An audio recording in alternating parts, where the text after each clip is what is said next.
Hi all, this is Kaka Bilasham, director Shamsu Zaiba, producers and Zarika Anthony and Shankardas. Writer Janith Kachapilli.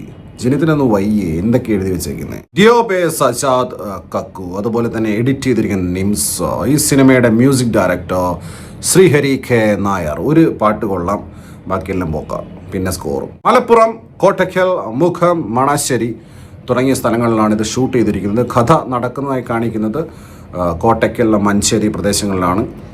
സ്ലാങ്ങും അവിടെയുള്ള സ്ലാങ്ങാണ് keep ചെയ്തിരിക്കുന്നത്. മല്ലബർ കഥാനായകൻ അഭിലാഷ് ആയിട്ട് അഭിനയിച്ചിരിക്കുന്നത് സൈജു കുറുപ്പാണ്. അദ്ദേഹം ഒട്ടുമിക്ക സിനിമകളിൽ ചെയ്തിട്ടുള്ള പോലെയുള്ള ഒരു കഥാപാത്രം തന്നെയാണ്. പക്ഷേ ഇതിൽ ഹെയർ സ്റ്റൈലിനൊരു മാറ്റമുണ്ട് എന്ന് മാത്രം. ഇദ്ദേഹം ഒരു ഫാൻസി ഷോപ്പ് നടത്തുന്നു. അത്തറുണ്ട്, ഓഥൻ്റെ അത്തറും പിന്നെ മണം പിടിക്കലാണ് ഇദ്ദേഹത്തിൻ്റെ മെയിൻ പരിപാടി, ഹോബി എന്ന് പറയുന്നത്. ഇദ്ദേഹം മണം പിടിച്ച് അത്തറൊക്കെ ആയിട്ട് ഇങ്ങനെ ബിസിനസ്സൊക്കെ ആയിട്ട് പിന്നെ കൊറിയർ സർവീസ് ഉണ്ട്. അങ്ങനെയുള്ള മനുഷ്യനാണ്. പക്ഷേ അദ്ദേഹം ഒരു സാധാരണക്കാരനെ പോലെയാണ് ജീവിക്കുന്നത്. അതുപോലെ തന്നെ അദ്ദേഹത്തിന് ഒരുപാട് നിരാശകളുണ്ട്. പിന്നെ പെണ്ണ് കാണാൻ പോകുന്നുണ്ട്. അങ്ങനെ ഒരു വയ്യാത്ത ഒരു ചെറുപ്പക്കാരൻ. സൈജു കുറുപ്പിൻ്റെ പ്രകടനം ആസ് ഓൾവേസ് ഫൈനാണ്. അദ്ദേഹത്തിന് ചെയ്യാൻ പറ്റിയ ക്യാരക്ടറാണ്. അദ്ദേഹം നന്നായി ചെയ്തിട്ടുണ്ട്. അദ്ദേഹത്തിൻ്റെ ഭാഗത്തുനിന്ന് പ്രത്യേകിച്ച് കുഴപ്പമൊന്നും സിനിമയ്ക്ക് വന്നിട്ടില്ല. തൻവീറാം ആ നടിയും നന്നായിട്ട് അഭിനയിച്ചിട്ടുണ്ട്. ഷെറിൻ മോസ എന്ന് പറയുന്ന ഒരു മുസ്ലിം കഥാപാത്രം.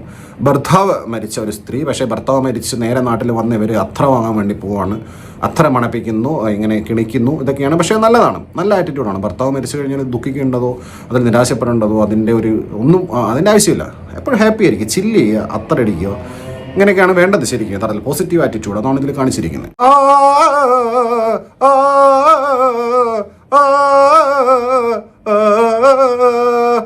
ഇത് സ്കോറാണ്. നൊസ്റ്റാൾജിയ, മധുരപ്രണയം, അഡോൾസൻസ് പീരീഡ് ഉണ്ടായിട്ടുള്ള ഒരു പ്രണയം, അതിൻ്റെയൊക്കെ ഒരു സ്കോറാണിത്. ഇതിങ്ങനെ ഇടയ്ക്കിടയ്ക്ക് വന്നുകൊണ്ടിരിക്കും. അവിടെ സൈജു കുറുപ്പും ഈ തൻവീറാമും അവർ പണ്ട് പ്രണയം പങ്കുവെച്ച നാളുകൾ, അവരുടെ കുട്ടിക്കാലം, ഇവർ നൈബേഴ്സാണ്, അന്നുണ്ടായിട്ടുള്ള നിമിഷങ്ങൾ, നിഷ്കളങ്കത, അങ്ങനെയൊക്കെ കാണിക്കുന്ന കുറേ പരിപാടികളാണ്. ഇതിങ്ങനെ കാണിക്കും തന്നെ. ഉധൻ്റെ അത്തരം പെർഫ്യൂമൊക്കെ ആണല്ലോ. അപ്പോൾ സോങ് സ്വാഭാവികമായിട്ടും വാസന എന്ന് പറഞ്ഞ സോങ്ങാണ്. നല്ല ഒരു ഒന്നാമത്തെ ക്രിഞ്ച സോങ്. പിന്നെ നവാസ് വള്ളിക്കൊന്ന്, അദ്ദേഹത്തിൻ്റെ ഓഞ്ഞ ഡയലോഗ്സുകളുണ്ട്. ഇഷ്ടം പോലെ മോട്ടിവേറ്റ് ചെയ്യുന്ന ഒരു സുഹൃത്താണ്. സൈജു കുറുപ്പിൻ്റെ കുട്ടിക്കാലം മുതലുള്ള ബാല്യകാല സുഹൃത്താണ്. ഇപ്പോഴും അഡ്വക്കേറ്റാണ്. അജേഷ് പേര് ഭയങ്കരമായിട്ട് മോട്ടിവേറ്റ് ചെയ്യും. പ്രണയത്തിന് വേണ്ടി, കൂട്ടുകാരന് വേണ്ടി മരിക്കാൻ വേണ്ടി പോലും തയ്യാറാവുന്ന ഒരു സുഹൃത്ത്. പക്ഷേ ഇടയ്ക്കിടയ്ക്ക് ഇങ്ങനെ ഓഞ്ഞ ഡയലോഗ്സ് അടിച്ചുകൊണ്ടിരിക്കും. ഈ അസഹനീയ നിർഗുണ സിനിമയിൽ ആകെ ഞെട്ടിച്ച ഒരു സീൻ എന്ന് പറയുന്ന ഒരു സ്കാരി സീൻ. രാത്രി ലൈറ്റ് ഇല്ലാതെ വീട്ടിലേക്ക് കയറി പോകുന്ന സമയത്ത് പെട്ടെന്ന് ഒരു പ്രത്യക്ഷപ്പെടുന്നൊരു സീനുണ്ട്. ടോർച്ച് അടിച്ചിട്ട് എൻ്റെ പൊന്നോ, അതൊരു ഒന്നൊന്നര സീനായിരുന്നു. ശരിക്കും പേടിച്ച് പ്രേതപ്പടം കണ്ടിട്ട് പോലും ഇതുപോലെ പേടിച്ചിട്ടില്ല. അങ്ങനെ സംഭവം ഈ പടത്തിലുണ്ടായിരുന്നു.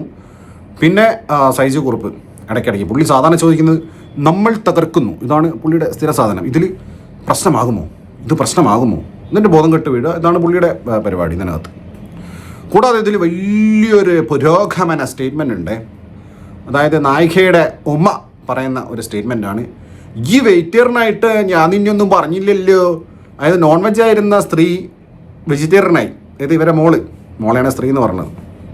അതിനവരൊന്നും പറഞ്ഞില്ല. വെജിറ്റേറിയനായതിന് സംഭാരം ചോറും കഴിക്കാൻ ഒന്നും പറഞ്ഞില്ല. പുരോഗമനം. ഇങ്ങനെ വെറുപ്പിച്ച് പോകുന്ന സിനിമയിൽ വൻ വെറുപ്പിക്കലുമായിട്ട് ഇനി അവൻ്റെ വരവാണ്. ഹരിശ്രീ അശോകൻ്റെ മകൻ അർജുൻ അശോകൻ. പുള്ളി വന്നിട്ട് പുള്ളിക്കൊരു മിനി കൂപ്പറൊക്കെ ഉണ്ട്. പുള്ളിയുടെ പരിപാടി എന്ന് പറഞ്ഞു കഴിഞ്ഞാൽ മിനി കൂപ്പറിൽ മന്തി ഡെലിവറിയിലാണ് പുള്ളിയുടെ പണി. മിനി കൂപ്പറും മന്തിയും സെറ്റാണ്. ഹാർട്ട് ബ്രേക്കിംഗ് ഇൻ്റർവെല്ല് കഴിഞ്ഞിട്ട് പിന്നെ ഇദ്ദേഹത്തിൻ്റെ വരവാണ്. കുറച്ച് നാളുകളായിട്ട് ഇദ്ദേഹത്തെ അങ്ങനെ സിനിമയിൽ കാണാറില്ല. ഈ സിനിമയിൽ ക്യാമിയോ ആണ്. ഒരു സീനിലേ ഉള്ളൂ. എന്തൊക്കെയോ പറയുന്നുണ്ടൊന്നും വ്യക്തമാകുന്നില്ല.